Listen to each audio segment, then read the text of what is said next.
प्रमोद जी एक सवाल पूछना चाह रहा हूं कि जो लगातार प्रयास हो रहे हैं, जनता भी ये देख रही है कि इतने बड़ी बड़ी चीजें तो हो रही हैं, लेकिन आप इसका असर कब दिखाई देगा? रोजगार के दृष्टिकोण से लोगों को कितना फायदा होगा? ये बात भी सही है कि कई ऐसी परेशानियां हैं, चुनौतियां जरूर हैं।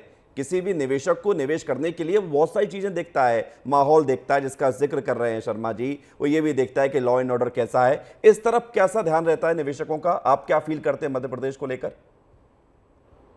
जी सर, मेरा अपना पर्सनल मानना है कि जहाँ तक बेरोजगारी का सवाल है, हम छोटे छोटे गांव ना देखें। Bhind is not MP. अगर खाली एक भिंड को पूरा एमपी मान ले तो बात अलग है सर।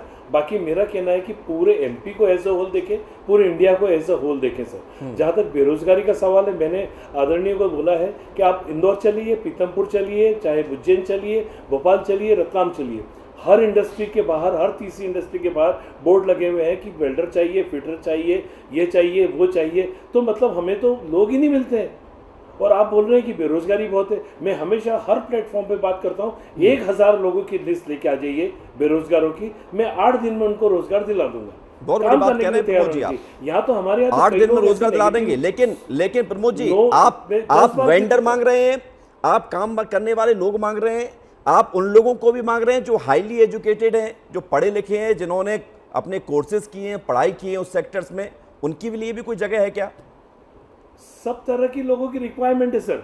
सब तरह की लोगों की रिक्वायरमेंट है। लेकिन मेरा ऐसा ऑब्जर्वेशन है कि जिन लोगों को या तो काम नहीं करना होता, या जिन लोगों की नेगेटिव सोच रहती है, या जिन लोगों को अपने कंडीशन पे काम चाहिए, वो लोग ही काम से बाहर। आप मुझे बताइए, आप कितने लोगों को रोजगार देंगे?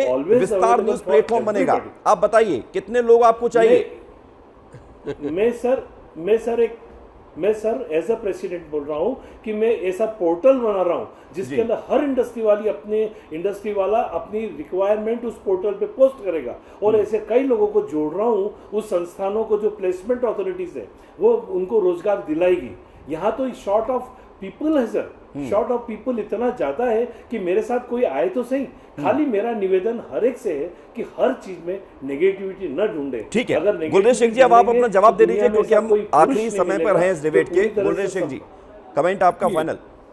तो डाफरिया जी ने कहा ना, मैं उस बात से सहमत हूँ क्योंकि मैं भी कहीं ना कहीं काम करता हूँ, समाज में भी काम करता हूँ और क्षेत्र में भी करता हूँ। और मैं उज्जैन एजुकेशन एसोसिएशन का सदस्य हूँ, आजीवन सदस्य हूँ। और हमारी एजुकेशन सेक्टर में सीबीएसई स्कूल्स में कम से कम भी 10 से 12 पीएचडीज की जरूरत है। केमिस्ट्री में कम से कम 25 की जरूरत है उज्जैन जैसे शहर में इंग्लिश की, लेकिन नहीं मिल रही है, फैकल्टी अवेलेबल नहीं है।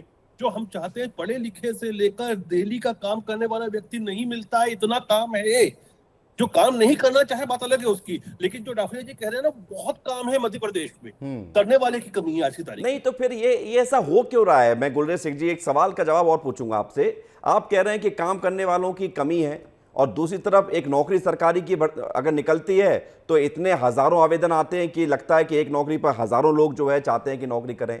तो ये बैलेंस क्यों नहीं बन पा रहा है? स्थिति क्यों खराब हो रही है? हमारे यहाँ पर जो 25-30 हजार रुपए की नौकरी मंथली करता है वो भी छुट्टी लेता है कि सर आज सरकारी नौकरी आ रही है और उसमें अप्लाई कर रहा हूँ। तो एक तो कुछ ना कुछ हमारे कल्चर होता है कि सरकारी नौकरी में की तरफ आकर्षण होता है। अब 25-30 हजार रुपए, 30 हजार रुपए रोज का महीने का कमाने वाला भी उसके लिए जाता है। तो ये सब जगह एक कल्चर होता है कि सरकारी नौकरी जो होती है उसकी तरफ आकर्षण होता है अपने आप में। लेकिन कुछ लोग फिर भी काम नहीं कर पाते। इसका उदाहरण छोटा सा ये दूंगा कि अब राहुल गांधी है या कांग्रेस पार्टी है, इतने बड़े आलीशान एक पार्टी थी और आज काम नहीं करने वालों की वजह से, जिन लोगों से मेहनत नहीं होती उनकी वजह से पार्टी गट्टे में चली गई। सुरेश जी जवाब देंगे आप? राहुल गांधी जी ने अपने जन्मदिन पर केक नहीं कटवाया, उन्होंने 7000 लोगों को नौकरियां दिलाने का काम किया। दिल्ली में एक बहुत बड़ा मेला लगवाया, उद्योगपतियों को बुलाया, उनको जॉब दिलाया। भारतीय जनता पार्टी के माननीय नरेंद्र मोदी जी के लेकर कोई मुख्यमंत्री ने इतने जॉब दिलाए हो तो बता दीजिए। मैंने चंद्रमौली शुक्ला जो IAS है MDA के लिए, मैंने उनको निवेदन किया कि ये 4 लड़के हैं इंजीनियर, इनको इंदौर में नौकरी करना है, इनको जॉब देने की कृपा करें। तो उन्होंने ये कहा मेरी कोई सुनता नहीं है।